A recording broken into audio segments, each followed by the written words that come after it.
아침부터 지금 카메라 들고 있는데 지금 보니까 일 시키려고 하는 것 같은데. 출근하자마자 이걸 붙여놔버렸네. 일 안 하는 소리네. 아침부터. 이슈 좀 되겠다 이번에 영상에. 그지? 이것도 이 차도 디젤 같은데? 디젤 차량? 어차피 카메라 들어서 분명 이렇게 하고 있는 거 보니까 일 안 하는 소리니까 옷을 좀 갈아입자. 짠! 안녕하십니까, MB버스트 동네 형입니다. 오늘은 아침에 제가 출근을 했는데 우리 편집자가 너 일해라 이미 달아놨더라고요. 한 가지 요즘에 이슈되는 게 있어서 이거 찍어보면 괜찮겠다 싶어서 말은 했었는데 역시나 바로 달아놨더라고요. 아마 이 영상이 올라갈 시기가 명절이지 않을까 싶어요. 다가오는 명절 맛있는 음식 많이 드시고 항상 행복한 일 가득하시고 즐거운 명절 되셨으면 좋겠습니다. 현재 이 차량 같은 경우는 W222 모델 S350입니다. 신형 개조를 많이 해서 오시는 편이거든요. 근데 이 차량은 그래도 그냥 무난하게 원래 있던 대로 그냥 들어오셨고, 이 차 들어왔던 이유는 뭐냐면 경고등이 들어왔었어요. 엔진 체크등만 수리를 해서 내보낸다고 하면 아마 이 차가 오래 가지 못할 거라는 생각을 좀 했어요. 그게 어떤 소리냐? 밑으로 들어봐. 지금 이렇게 보시면은 크게 뭐 문제되는 게 없어 보이죠. 근데 이게 촉촉하게 젖어 있는 이 부분이 뭐냐면 경유예요, 경유. 근데 저는 이미 알고 있었어요. 이 차가 이렇게 새고 있을 거다라는 걸 어떻게 알았냐면, 차량이 입고됐을 때 시동을 걸고 안으로 집어넣었는데 냄새가 계속 나는 거예요, 경유 냄새가. 이 차량 같은 경우는 우리가 오일팬 쪽으로 경유 누유된 거를 한번 보여드렸잖아요. 저희가 언더커버를 탈착을 할 때 이게 기름이에요, 다 경유. 이 상태로 운행이 됐더라면 아마 화재 위험도 분명 있을 거고, 화재가 나기 전에 발생하는 증상이 어떤 거냐면 외부 벨트 파손이 먼저 될 거예요. 왜냐면 외부 벨트는 가죽이기 때문에 그 가죽 부분에 경유가 묻어버리면 쉽게 말하면 우리가 쩐다 그러죠. 쩔어버려요. 거기서 벨트가 갈기갈기 다 찢어져서 엔진 안쪽으로 말려 들어갑니다. 이 또한 골치 아파져요, 일이. 213, 350 디젤, 이 차량들이 조금 이런 누유 부분이 발생이 돼서 문제가 되는 차들이 좀 있더라고요. 이 차량에 경고 문구가 올라왔던 문제, 이게 정품의 에어플로우 센서예요. 희한하게 생겼죠. 이 녀석 같은 경우가 이제 한 세트로 나오고 에어플로우 센서가 여기 내장형이라서 교환을 할 수가 없어요. 금액이 얼마냐? 이게 금액이 대략 정품 가격으로 했을 때 아마 일반 분들이 사시려면 한 150만 원 이상 가요. 그 다음에 애프터 제품은 40만 원짜리도 있고 80만 원짜리도 있는데 사용을 오래 가지 못합니다. 재교환 사례들이 상당히 많아요. 그런 파츠들은 저희가 걸러야 돼요. 엔진에 들어가는 주요 역할을 하는 부품들은 정품으로 작업을 저희가 진행을 합니다. 지금부터 총 정리를 해서 어떻게 우리가 이 차를 갖고 재미나게 한번 작업을 할지 순서대로 말씀드리겠습니다. 처음 입고 당시 출력 부족으로 차량 안 나가는 것 때문에 입고를 됐었고요. 그 부분 에어플로우 쪽의 문제라고 저희는 데이터상 판단을 내렸습니다. 두 번째는 그런데 경유 냄새가 났어요. 고압 펌프에서 누유가 발생이 됐습니다, 경유가. 세 번째, 넣는 동안에 하체에서 소음이 상당히 많이 났어요. 저희 매장이 평지인데도. 네 번째, 고압 펌프를 갈면서 외부 벨트 세트 같이 이번에 교환하겠습니다. 현재 이게 탈거된 에어플로우 센서 경고등의 원인이었죠. 근데 이게 정품이 아니라 한 번은 교환했던 차량 같아요. 마크가 보면은 벤츠마크가 아니라 타사의 메이커가 장착이 되어 있는 거 보니까 이따 저희가 정품을 장착할 때 보시면 아무래도 사뭇 다르다는 걸 느끼실 거예요. 지금 보이시나요? 이게 고압 펌프예요. 연료 디젤 차량 같은 경우에는 CRDI라는 커먼 레일 다이렉트 인젝션이라는 시스템인데, 고압 펌프라고 해서 고압을 형성하는데 만들어주는 펌프죠. 이 몸뚱아리에서 누유가 되고 있어요. 이런 부분들이 아마 센터도 알고 있지 않을까라는 생각을 하고 있습니다. 저는 이 부분을 개선을 해야 될 것 같아요. 제가 봤을 때 이거 아마 말이 많지 않을까 앞으로. 뭐 내가 얘기 듣기로는 뭐 AS가 끝나서 못 받은 사람도 있고 그렇더라고요. 일반 분들이 뭐 그냥 보기에 저 수리했구나 할 수 있는데 진짜 심각한 거예요, 이 부분은. 고객 안전하고는 직결되어 있는 상황이기 때문에.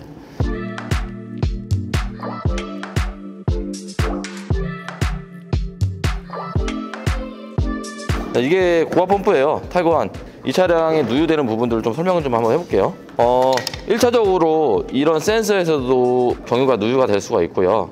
두 번째는 가장 많이 일반적으로 이렇게 누유된다고 해서 바꾸는 것들이 IMV 밸브라 그래요. IMV 밸브에서는 누유되는 게 100%라고 따졌을 때 거의 한 30% 이내 정도 차량만 세고, 대부분 세는 건 이 몸통에서 세요. 이 안에 몸통인데 그게 왜 그러냐? 저희가 이 풀리를 풀르면 샤우드처럼 돼 있어요. 축으로 앞쪽과 뒤쪽에는 기름이 나오지 않게끔, 새지 않게끔 리데나라는 게 들어가요. 누유가 돼서 오시는 분들이 상당히 많습니다.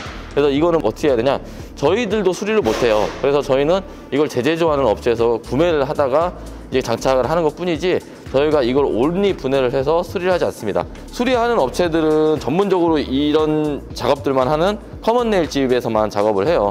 얘가 연료하고 연관이 있잖아요. 이 차량 같은 경우는 뭐 인젝터 클리닝도 하나요? 라고 여쭤보시는 분들이 되게 많은데, 인젝터 클리닝이라는 거는 개인적으로 소견을 말씀드리자면 저는 소비자한테 권하지는 않습니다. 왜 그러냐면 대부분의 샵에서 할 수 있는 건 초음파 클리닝이라 해서 앞에 클리닝 정도 빼고는 할 수밖에 없어요. 그거는 실질적으로 하고 나서 한 다음 의미가 없어요. 못 느낍니다. 대신에 저희는 인젝터를 클리닝해 주십시오 하면은 인젝터 리빌딩은 가능하나 클리닝은 하지 않습니다 라고 저희는 현저하게 말씀을 드리고 있어요. 오늘 이 녀석을 교환을 하기 위해서 저희가 탈거를 한 거예요. 이 녀석이 흘렸던 경유 때문에 문제가 되었던 벨트, 베어링 세트도 같이 교환 작업을 진행하겠습니다. 이 제품들이 저희가 교환할 항목입니다. 이제 저희가 고압 펌프를 장착하기 전에 원초 장착을 해야 돼요. 고압 펌프를 장착해 놓은 상태에서 얘를 가려고 하면 조금 더 힘들고, 지금 현재 공간이 넓기 때문에 이 상황에서 하면 오히려 더 편하거든요.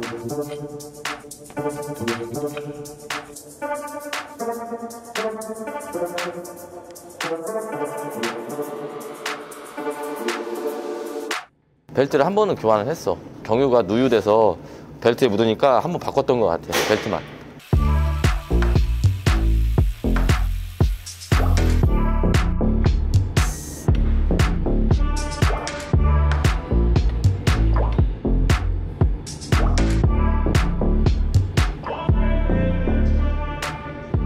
앞에 마개로 막혀있는 제품 같은 경우가 신품은 아니고요, 제재조품이에요. 누유되는 걸 개선한 거고요. 진행이 되면 100% 뭐 AS도 가능하다고 하시더라고요. 오늘은 이제 원래 장착되어 있던 이제 앞에 풀리 부분을 탈거를 해서 저희가 구매를 해갖고 온 제품에다가 장착을 한번 해보겠습니다.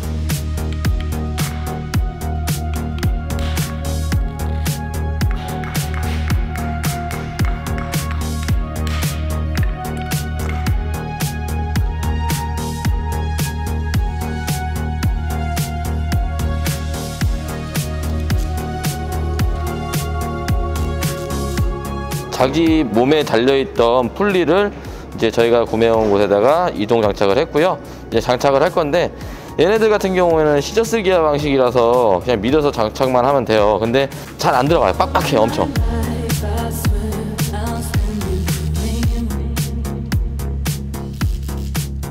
이렇게 고압 펌프 장착도 하고요. 저희가 외부 벨트까지 다 장착을 해놨고, 다음은 인터쿨러를 장착하면 저희가 맨 처음에 경유 누유됐던 부분으로 인해서 문제가 됐던 부분과 그 문제의 부분이 수리가 완료가 됩니다.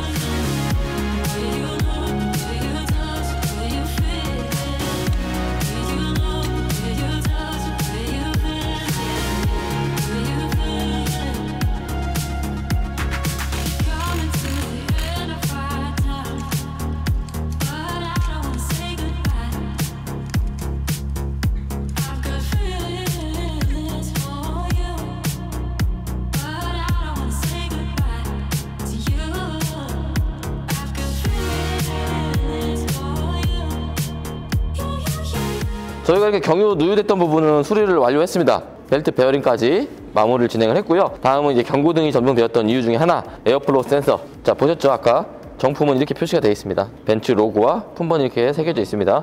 원래 위치대로 조립을 한번 해보겠습니다. Nothing out there could ever stop me from chasing after the way you la la la. 자, 이렇게 저희가 신품의 에어플로우 센서를 장착을 했습니다. 상당히 엔진에 대해서 중요한 부품 중에 하나예요. 에어플로우 센서는 이제 공기량을 측정을 하는 센서라서 AFS, 에어플로우 센서를 약자를 AFS라 그러거든요. AF만 들어가는 게 아니라 맵 센서도 공기량 센서로 약간 보조 역할로 들어가고 있어요. 요즘에는 위에서 해야 될 작업들은 다 마무리가 된 것 같고요. 이제 고객님하고 얘기했던 하체 소음 났던 부분들, 하체 부분으로 이동을 해서 이제 작업을 한번 진행을 이어가 보겠습니다.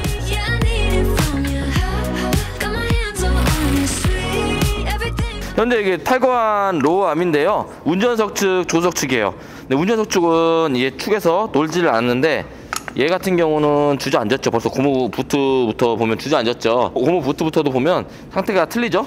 그리고 얘를 끄떡끄떡 누르면 놀아요. 이렇게 놀죠. 근데 얘는 안 놉니다. 볼 이 안쪽에서 손상이 된 거예요.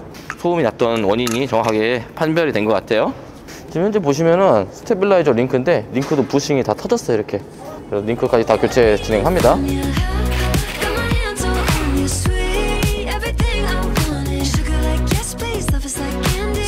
현재 저희가 탈거한 스테빌라이저 반대 겨울철에 쿠션 작용을 하는 애기 때문에 소음 자체가 많이 올라오는 부품 중에 하나입니다.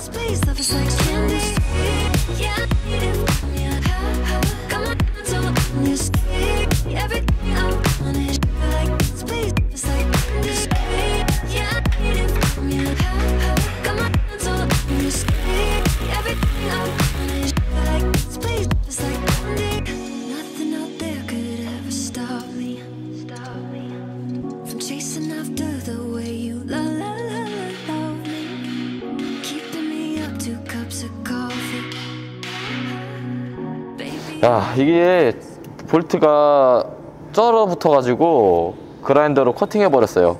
안 나오는 바람에. 그래서 지금 이렇게 돼 버렸습니다. 잘라봐서 저희가 강제로 볼트를 풀었습니다. 최대한 짧게 잘라낸 다음에. 이것 때문에 시간 엄청 잡아먹네 오늘.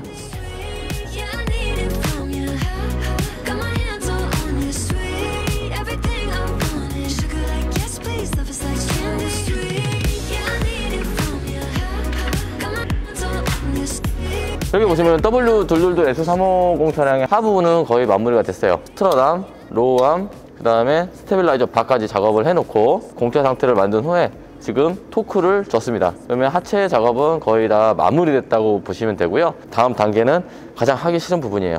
어퍼암인데 어퍼암 같은 경우는 한 명이 잡아줘야 되기 때문에 그러기 전에 앞서서 이쪽이 약간 쩔어 있었잖아요. 쩐 부분을 탈거하기 위해서 저희가 탈거했던 배선들 그라인더질 할 때 불꽃이 튀기 때문에 손상이 가지 않도록 배선을 탈거를 했어요. 그 부분을 원위치를 시키면서 이제 스테빌라이저 링크까지 조립하고 차량 내려서 어퍼암까지 교환을 하면 오늘의 작업은 거의 마무리가 될 것 같습니다.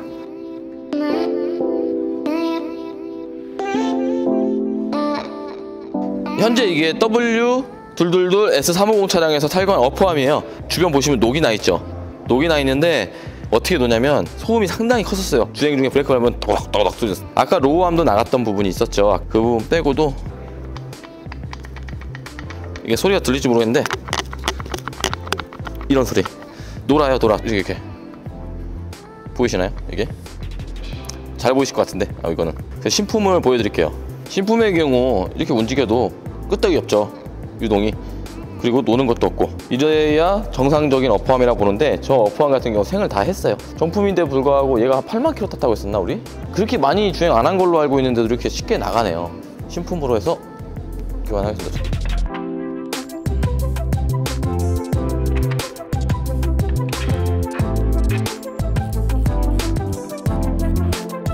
추가로 이제 배터리 문제로 해서 저희가 보조 배터리랑 메인 배터리를 좀 교환을 하라고 제가 말씀드렸더니 교환을 해달라고 말씀을 하시더라고요. 고객님께서. W222 S350D 모델은 조수석 뒤 우측 후미 등 안쪽에 보조 배터리가 설치되어 있고요. 이 차량의 보조 배터리 역할은 초기 시동 걸 때 스타트 모터를 돌려주는 역할을 담당하는 배터리입니다. W222 S350 모델 저희한테 입고됐던 이유는 출력 부족 문제였어요. 이제 경유 새는 부분을 저희가 확인해서 고객님한테 안내 후 벨트 세트와 함께 같이 작업을 해드렸고요. DPF 클리닝까지. 앞으로 저희 매장에 들어오는 S클래스들의 정보를 더 세밀하고 정확하게 영상으로 많이 업로드할 예정이에요. 그리고 이제 다가오는 이제 명절이잖아요. 새해 복 많이 받으시고요. 또 명절 끝난 후에 더 좋은 영상으로 저희가 찾아뵙겠습니다. 감사합니다.